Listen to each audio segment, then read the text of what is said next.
Gracias a los que nos acompañan hoy domingo 19 de diciembre de 2021. Vamos a hacer un programa sobre uno de los capítulos del Atlas del Nazismo en América del Sur, publicado hace 2 semanas como un especial de la revista Semana. Nos acompaña el trompo en este programa que vamos a hacer sobre Gonzalo Montt Rivas. Ya les vamos a contar quién fue Gonzalo Montt Rivas. En el año 1941, Gonzalo Montt Rivas era el cónsul de Chile en Praga. Praga había sido invadido por los alemanes, ya había dejado de ser un estado libre e independiente, ya no era Praga, Checoslovaquia, sino era un protectorado alemán, pero por la cercanía que tenía el cónsul de Chile, Gonzalo Montt Rivas, con los nazis, en una circunstancia muy anómala desde el punto de vista diplomático y consular, este cónsul de Chile siguió actuando como cónsul en Praga, que ya no debería hacerlo porque un país invadido por otro deja de ser independiente, no tiene relaciones diplomáticas. Sin embargo, esa es la muestra, una de las muestras de la cercanía del cónsul chileno con los nazis durante la guerra. La historia de Gonzalo Montt es apasionante por lo siguiente.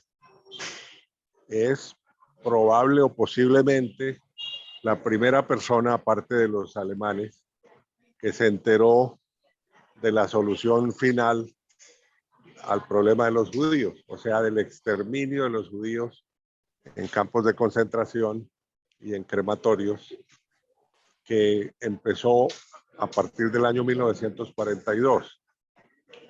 Y sabemos que él estaba enterado de la solución final porque el 24 de noviembre de 1941 envió al Ministerio de Relaciones Exteriores de Chile una comunicación dando cuenta de los planes que los nazis tenían de enviar a judíos a campos de concentración. ¿Por qué esto es históricamente muy relevante? Porque aunque los judíos en Alemania fueron maltratados y perseguidos y privados de sus derechos casi desde el momento en que Hitler llegó al poder en el año 1933, el verdadero exterminio, lo que se llama el holocausto o la Shoah o catástrofe de los judíos, ocurrió ya entrada la guerra a partir del año 42, cuando los alemanes se encontraron con millones de judíos en los países de Europa Oriental que habían conquistado por la fuerza. Es decir, en Polonia, en Checoslovaquia y en otros países de la región, porque en Alemania solo vivían 500,000 de judíos cuando Hitler llegó al poder.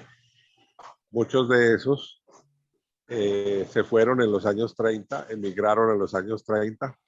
Fue el caso, por ejemplo, de Einstein y de muchos otros artistas y científicos. Pero el gran número de judíos, que se contaba en millones, estaba en los países conquistados por Alemania. Una de las primeras ideas que tuvieron los nazis fue mandar a todos los judíos a Madagascar y abandonarlos allá para que se murieran de hambre y por necesidades. Pero la decisión final de la solución final, o sea, de exterminarlos, de matarlos en campos de exterminio, empezó a debatirse en octubre del 41 y ya en noviembre del 41 el cónsul chileno en Praga estaba enterado y estaba reportando esa información a sus superiores en Santiago de Chile. La verdadera decisión desde el punto de vista oficial y administrativo se tomó en el mes de enero de 1942 en la conferencia de Wannsee, que es un suburbio de Berlín, donde se reunieron algunos de los jerarcas nazis y tomaron ya definitivamente en esa reunión la decisión de matar a los judíos. Lograron matar a 6 millones. El objetivo, según dijo después de la guerra Adolf Eichmann, que era el encargado de llevar a los judíos en trenes a los campos de concentración, era matar 10 millones. Y él se lamentó después de la guerra que solo mataron a 6 millones de judíos. ¿Cómo se vino a saber que el cónsul de Chile fue la primera persona en el mundo en enterarse del holocausto que se venía? Porque toda la comunicación postal entre Europa y las Américas, de ida o de regreso, tenía que pasar por una colonia británica, la isla de Bermuda, donde centenares de empleados de la censura imperial británica abrían todas las cartas, incluyendo las cartas de las valijas diplomáticas. Y hace 20 años, en el 2001, en la revisión de los archivos de la OSS, que fue el organismo de inteligencia anterior a la CIA, que existió durante la Segunda Guerra Mundial, se revisaron por parte de un equipo de historiadores 400.000 documentos, y ahí apareció un resumen en inglés de ese despacho enviado por el cónsul chileno en noviembre de 1941 a Chile. De modo que las autoridades británicas y americanas supieron desde antes de que empezara en forma el holocausto qué era lo que iban a hacer los nazis.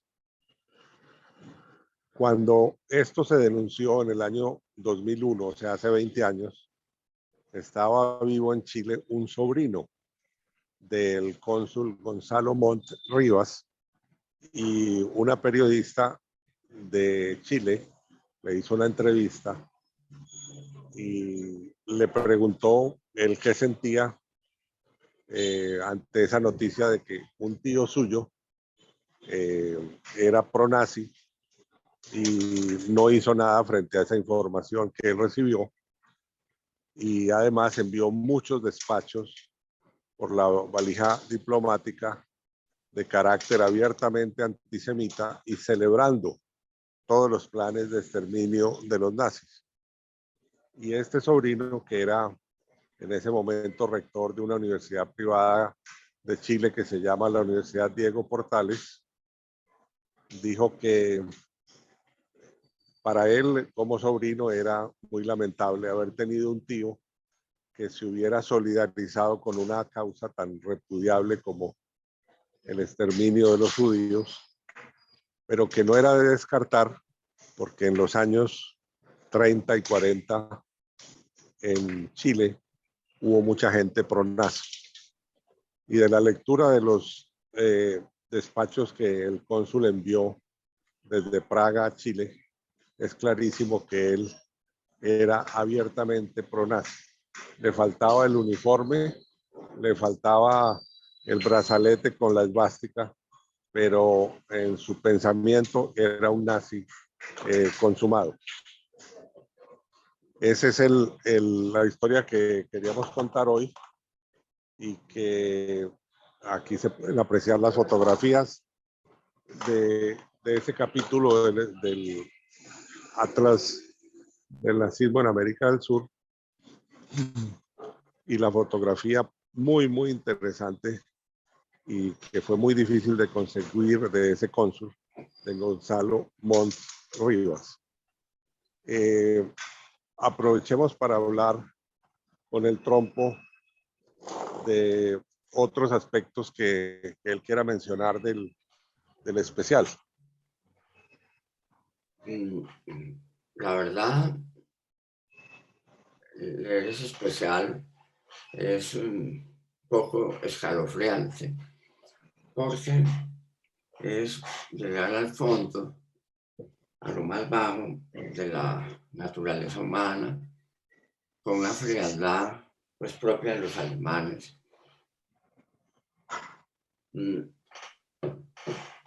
con una utilización de técnicas de exterminio que se estudiaban seguramente en escritorios, en laboratorios, con una aparente calma, sin pensar que cada plumazo se llevaba miles y miles de seres humanos. Y desde el punto de vista de los países suramericanos, es bastante doloroso que haya Montt o López, el canciller de Santos, López de Mesa, que son personas que se prestaron para una tarea tan oscura, tan inhumana, sobre todo tan ajena en unos países a los que los separaba todo un océano, que no conocía siquiera los argumentos deleznables de los nazis. Y sin embargo, facilitaron esa tarea de exterminio sin ningún tipo de escrúpulo. ¿No se explica uno como una persona? Sí, y esa frialdad queda registrada en uno de los documentos que se incluyó en el Atlas, que es una declaración que rindió ante los tribunales de Nuremberg un ingeniero alemán en Ucrania que había sido contratado para construir unos silos y que de manera casual en la zona donde estaba construyendo esos silos había una fosa donde él se acercó y vio como en un día había alrededor de 1,000 personas que él presenció, eran judíos que llegaban grupos familiares, les ordenaban quitarse los zapatos y ponerlos en un lugar, luego desvestirse completamente y luego hacer una espera mientras los llamaban para que descendieran a esa fosa que ya estaba llena de muertos y se acostaran encima de los otros muertos, mientras un nazi que se fumaba un cigarrillo les iba pegando tiros para matarlos. Entonces, ese elemento que menciona el trompo es absolutamente histórico. La frialdad con que los nazis ejecutaron en todas las circunstancias y en todos los métodos posibles a los judíos como si no fueran personas. Por eso los alemanes usaban frente a los judíos el término Untermensch, o sea, subhumanos. Y otra de las revelaciones que han surgido mucho tiempo después de la guerra es cómo el personal que trabajaba en los campos de concentración, el personal simplemente subalterno, tenía grupos donde organizaban paseos, celebraban los cumpleaños de los compañeros, o sea, como si fuera un grupo de trabajadores de cualquier fábrica que celebra los cumpleaños y los momentos de la vida social, cuando lo que estaban haciendo era trabajar en un campo de exterminio donde diariamente morían asesinadas miles de personas. Sí, creo que el género humano tocó fondo en esa ocasión. Les parece increíble que eso haya sucedido.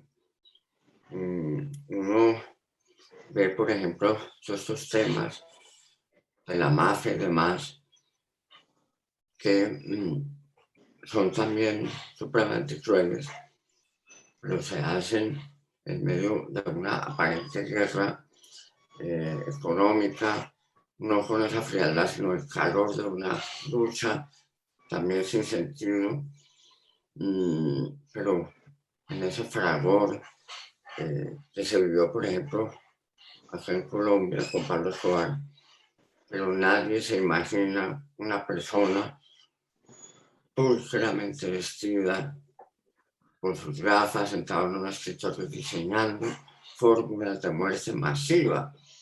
Y utilizar ese término de subhumanos, hoy en día nos aterramos de que alguien maltrate un animal. Hoy en día se cuestiona incluso el consumo de carne animal y parece aterrador para que con seres humanos se hiciera lo que finalmente se hizo.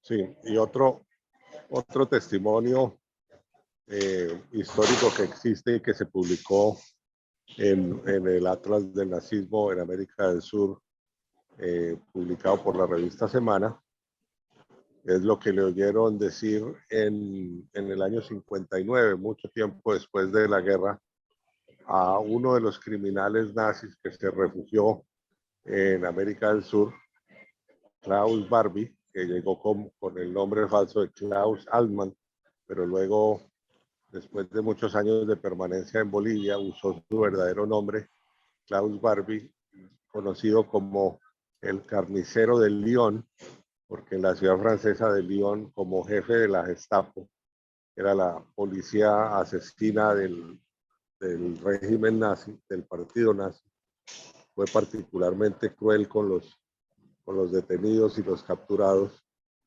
Y cuentan que en el año 59, Klaus Barbie estaba en un café en Cochabamba, Bolivia, y en otra mesa, en el mismo café, había dos judíos sentados en una mesa, y el comentario de Klaus Barbie fue: tenemos que volver a hacer jabón, porque ese fue otro de los aspectos inimaginables de la guerra, que los nazis hicieron jabón con la grasa de humanos de los judíos.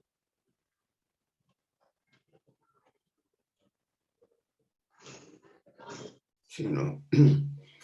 Es una cosa realmente casi surrealista por lo extravagante de esa maldad que lleva a esos extremos. Eso de hacer pantallas de lectura con la piel de la espalda de algunos judíos. Parece mentira, es decir, uno escucha eso, si uno le quitara el espanto, sencillamente parecería mentira que eso pueda suceder. Así es. Bueno, les agradecemos a los que nos acompañaron hoy, 19 de diciembre de 2021. Le agradecemos particularmente al Trompo que nos acompaña y a Luis Álvaro Rodríguez desde Barbosa, Santander, que hace siempre posible esta transmisión. Creo que cerramos las transmisiones de este año y nos encontraremos el año entrante 2022. Gracias a todos los que nos han seguido en el 2021.